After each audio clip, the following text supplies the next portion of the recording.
better, you do better. With these words, I will be starting my today's session. Hello everyone, your soft skill trainer Varsha Shukla. So आज का topic है कि naukri.com पे हम एक अच्छी प्रोफाइल कैसे बना सकते हैं. और ये रिक्वेस्ट किया है एक स्टूडेंट ने, name is Priyank. So let's go. अब आपका जो naukri.com पे आप कैसे क्या चीजें होनी चाहिए कि आप एलिजिबल हो वहाँ पे प्रोफाइल बनाने के लिए. Number 1 your mail ID, number 2 your phone number, number 3 your profile picture and number 4 your resume soft copy. अगर आपके पास ये 4 चीजें हैं तो आप एलिजिबल हो naukri.com पे प्रोफाइल बनाने के लिए. अब बात करते हैं naukri.com के अंदर के कंटेंट की. सो हियर वी गो.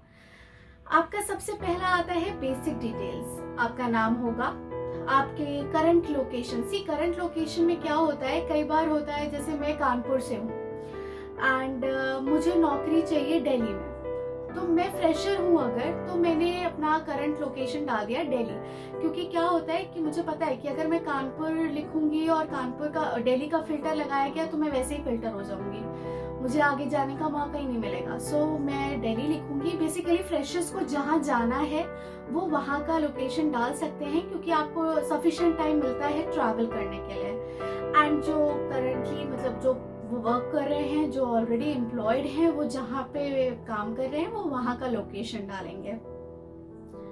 अब आते हैं मेल आईडी पे. मेल आईडी बहुत ही प्रोफेशनल होनी चाहिए. क्यूटीज, प्रिंसेस और परी, please don't use these kinds of words in your mail ID. Try कि आपकी जो मेल आईडी है उसमें आपका फुल नेम आए and it should look professional. Next is phone number. Phone number आपका एग्जिस्टिंग होना चाहिए. ऐसे बहुत सारे लोग होते हैं जो व्हाट्सएप अलग चलाते हैं, कॉलिंग के लिए अलग रखते हैं, तो यू मेक श्योर कि ऐसा होना चाहिए फोन नंबर जो आपको अगर वो रीच करना चाहे रिक्रूटर तो आप रीचेबल हो. नेक्स्ट आता है आपका resume headline. And see one thing I want to add, profile picture आपकी बहुत प्रोफेशनल होनी चाहिए और आपने बिजनेस अटायर पहना हो या तो बहुत डिसेंट से क्लोथ्स हो और उस आपकी इमेज में सब्जेक्ट सिर्फ आप होने चाहिए. तो टेक केयर अपनी प्रोफाइल पिक्चर को लेके, क्योंकि सबसे पहली चीज होती है जो रिक्रूटर देखता है ये. Resume headline.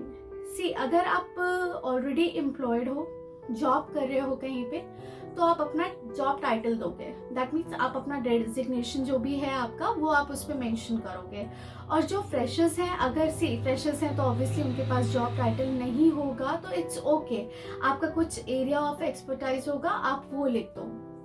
जैसे आपने लिखा जावा डेवलपर, जो जॉब कर रहा है उसने लिख दिया जावा डेवलपर एंड लोकेशन डाल दी दिल्ली. अब फिल्टर लगाया गया तो उसका वो नाम आगे आ जाएगा. अब यही फ्रेशर है तो फ्रेशर जावा एक्सपर्टीज लिख सकता है.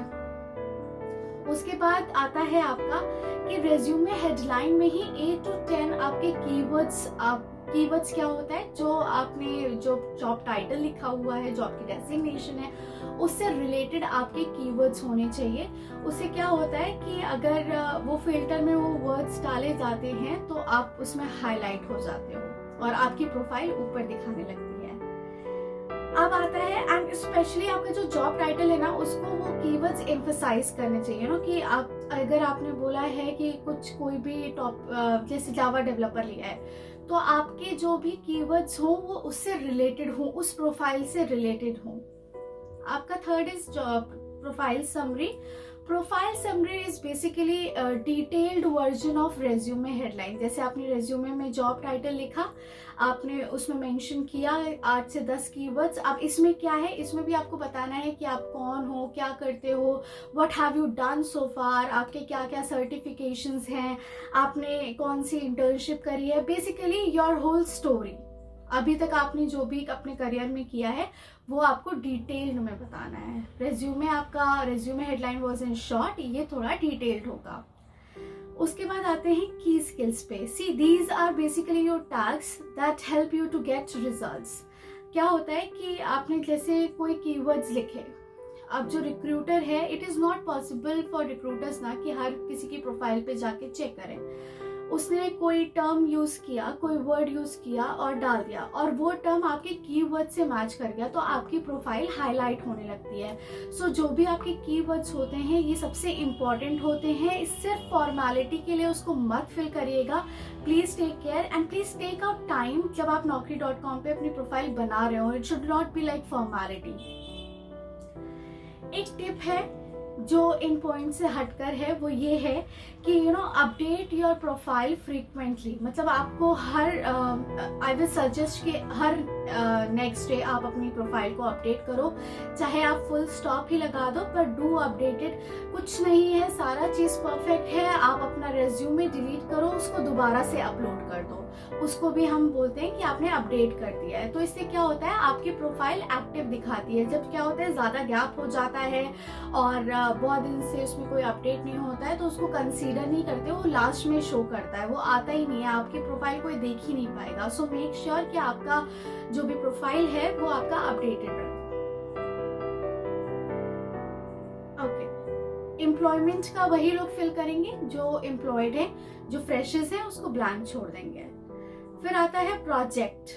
अब प्रोजेक्ट में एम्प्लॉयड जो हैं वो जिस भी प्रोजेक्ट्स में उन्होंने काम किया है, जो भी उन्होंने अभी तक जिस चीज़ में इन्वॉल्व है वो डिटेल देंगे। अब फ्रेशर्स का क्या है, फ्रेशर्स ने भी जॉब नहीं करी है, तो दे हैव टू राइट उनका जो भी कॉलेज में फाइनल ईयर में प्रोजेक्ट है, किसी बड़े प्रोजेक्ट पे काम किया है तो उसके बारे में बताएंगे। अगर वो भी नहीं है तो आपने इंटर्नशिप करी है तो आप उसके बारे में बताओगे।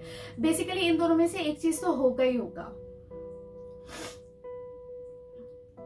7th is IT skills।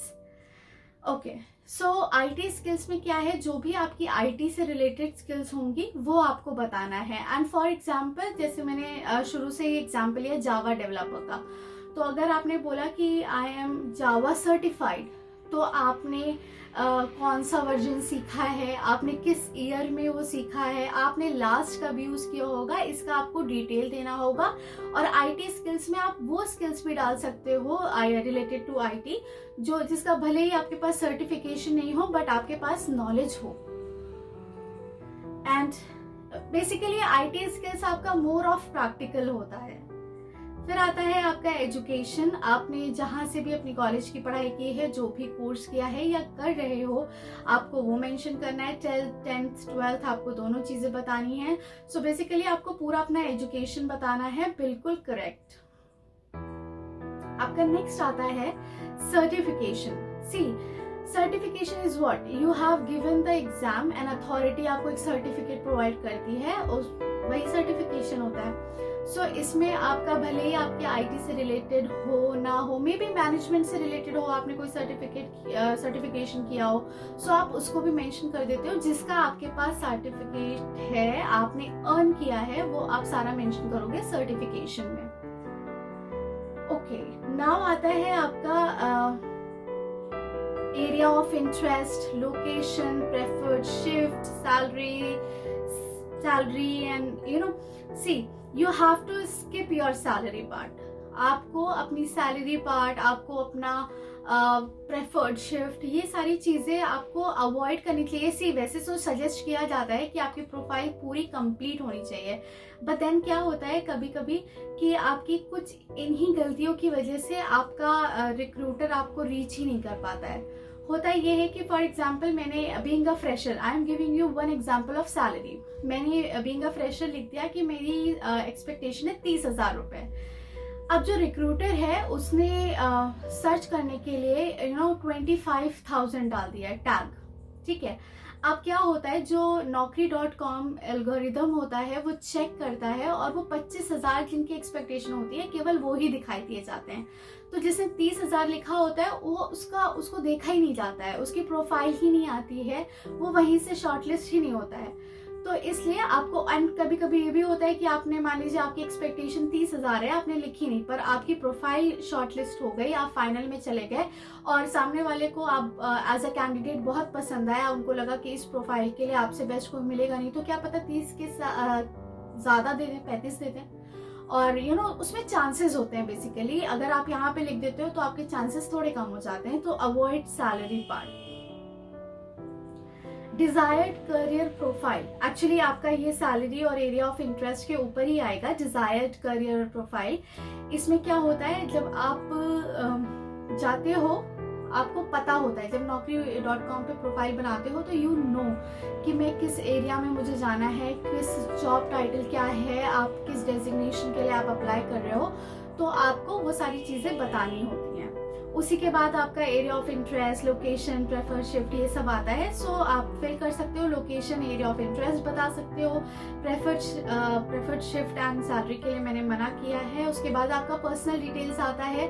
So you have to tell your DOB, gender, home town कहाँ है, पिन कोड क्या है, और आपका मैरिटल स्टेटस एंड एक चीज़, लैंग्वेज नोन। सी हिंदी इंग्लिश तो जनरली सबको आती होगी, सो आप वो तो लिख ही सकते हो। उसके साथ साथ जैसे अगर आप बैंगलोर में अप्लाई कर रहे हो, आपको करना है, वहां जाना है, आपको कन्नड़ आती है, तो आपका ये प्लस पॉइंट है, तो आपने कन्नड़ लिख दिया।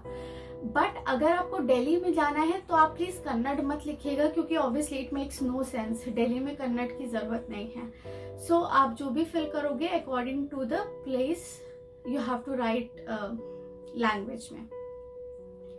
उसके बाद अपलोड CV आता है आपका। It is recommended to upload doc file, क्योंकि क्या होता है, naukri.com एल्गोरिथम आपका it crawls documents file easily. See लाखों में CVs और रेज्यूमेज आते हैं, तो आपको अपनी प्रोफाइल अलग बनाने के लिए ऐसा नहीं है कुछ एक्स्ट्रा एफर्ट्स डालने, जस्ट दैट आपको थोड़े से एफर्ट्स लेने होते हैं, और अपनी डिटेल जो भी आप फिल करते हो उसको बहुत सोच समझ के करते हो। जस्ट बिकॉज आप फाइनल ईयर में हो, आपको जॉब चाहिए, आप बहुत क्विकली बहुत जल्दीबाजी में हो जाता है। प्लीज टेक टाइम, चाहे वो आपका प्रोफाइल पिक्चर हो, चाहे वो आपका मेल ID हो, डिसेंट मेल ID नहीं है तो आप बना लो, जो कीवर्ड्स डालोगे, जो IT स्किल्स डालोगे, इन सब का प्लीज ध्यान रखो। And please go for some short term online courses also, क्योंकि डेफिनेटली आपके पास लिखने के लिए कुछ ना कुछ एक्स्ट्रा नॉलेज भी होनी चाहिए। That's all. आई होप कि आपको समझ में आ गया होगा कि naukri.com पे प्रोफाइल कैसे बनती है। फिर भी अगर आपको कोई डाउट है तो आप कमेंट बॉक्स में पूछ सकते हो, और नेक्स्ट वीडियो में मैं आपको इसका सोल्यूशन दे दूंगी। Thank you so much for watching. Do like, subscribe and share.